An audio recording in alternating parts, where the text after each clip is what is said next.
All right, so we are back, and it is official. Devin Haney just dominated, destroyed Regis Prograis. It was not even a challenge from start to finish, and the question I now have, and I think a lot of people do, just how good is Devin Haney? Is he pound for pound top 5? Is he top 2 and not 2? We need to talk about it. The breakdown.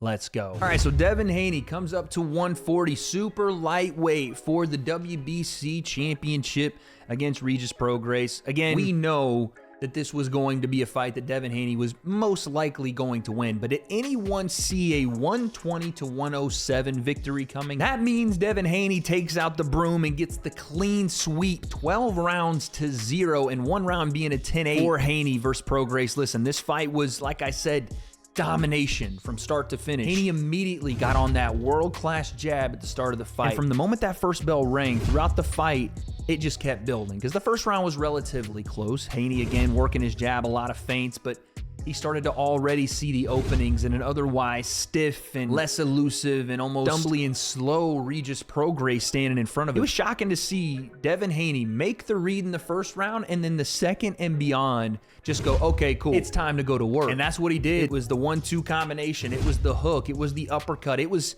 everything in the toolbox. He put on the freaking hard hat, went to the construction site and said, I'll handle this. Doing the thing that in the buildup, the Prograis fans and team said he wouldn't do, standing in front of Regis Prograis, a guy that's got pillow hands, right? We call him Devin the Decision Haney. Well, tonight you could have called him Devastating Devin Haney, because in the third round, he drops Regis with a nasty 1-2 straight right hand down the pipe that puts down Prograis. Again, not necessarily a shock, but something you definitely didn't see coming, because Devin Haney was a plus 700 to finish this fight by TKO stoppage, and he was that close to doing it. And again, it didn't even take the third round to see that this fight was getting out of hand. It just, in exchanges, looked like Regis Prograis was just so much slower to the punch, so stiff, so forced, where Devin Haney was so fluid. He was in and out, his jab, his footwork. Can we talk about the footwork? I don't know what the laces and strings were hanging off Devin Haney's shorts, but all the crossings they had looked like Regis Prograis' feet, because Devin Haney had him in a blender. He was moving on the ropes. He was out at range. He was standing in front. He was doing the hokey pokey, getting inside and outer range. He was sliding around the outside. All things were going Devin Haney's way. As we continued on through the fight, again, it just got worse and worse. He cracks him with another big right hand in round 6, and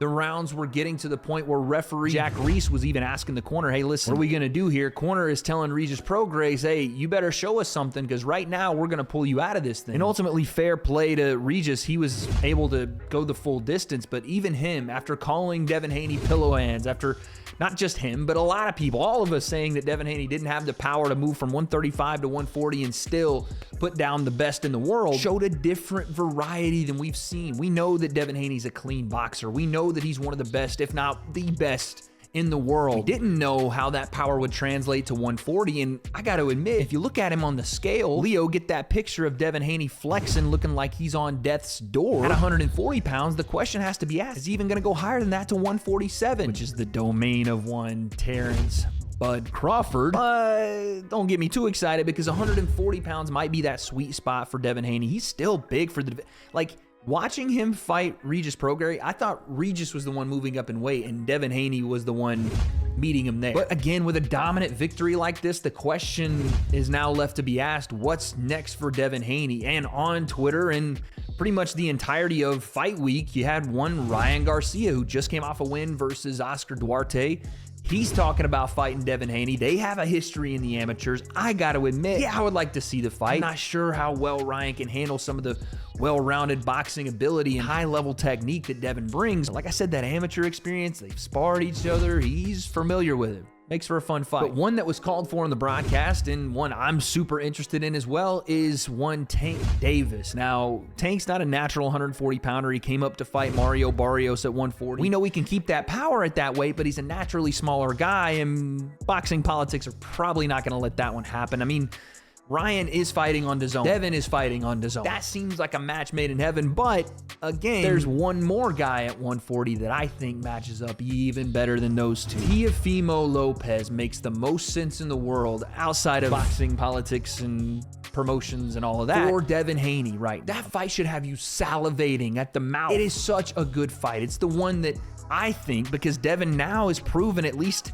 in person, he drew 16,000 people in San Francisco. Like, he sold out that arena. Teofimo Lopez is a household name and a man that off the win versus Lomachenko has built himself into a superstar. And off his championship reign at 35 and beating Lomachenko, coming to 40, getting his first win there, the fight makes so much sense. That's the one, man. That is the fight I want to see next. And I know in this life, I don't get everything I want. I can't grow a full beard. My neck is longer than my head. My shoulders are more square than my personality, but I just want to see that fight. I don't need to get everything. Just give me that. That one is the one. And with Devin Haney having this kind of performance, again, it just raises the stakes further at 140 because we have so many of these good guys. And it's the usual suspects: Devin, Teofimo, Ryan, Tank. Not to mention the man they're calling the boogeyman at 140 pounds. That is Subriel Matias. He is the goddamn boogeyman at 140. He is a goddamn monster at 140 pounds. You may not know his name yet, but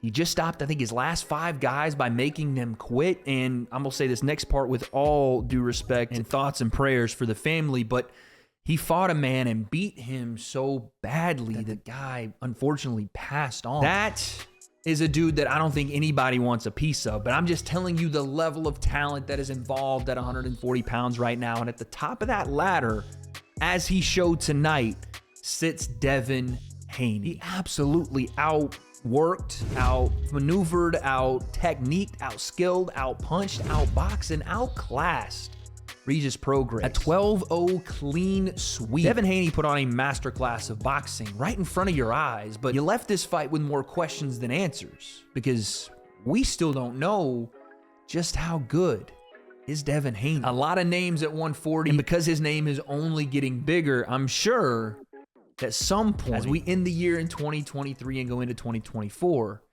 guess we'll find out.